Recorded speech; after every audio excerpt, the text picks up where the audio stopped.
Hi மக்களே, இப்போ பார்த்திங்கன்னா நமக்கு அவுரி செடி பாருங்கள், வெயிலில் காஞ்சு தண்ணி இல்லாமல் பாருங்கள் எவ்வளோ விதை பாருங்கள்.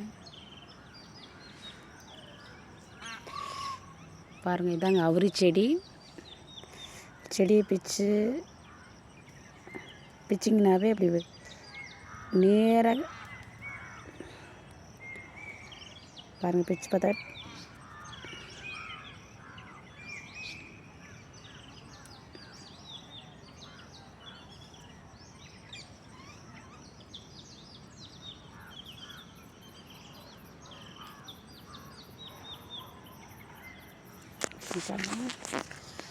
செடியை கட் பண்ணால்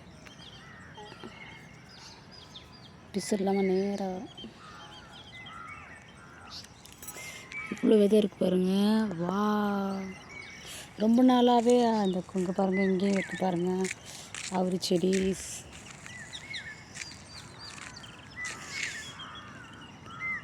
தண்ணி இல்லாமல் அப்படியே இதாக இருக்குது. இந்த காய் இந்த மாதிரி இருந்தால் தாங்க இது கண்டிப்பாக அது அவுரி செடி தான். உங்களுக்கு விதை வேணுன்னா கண்டிப்பாக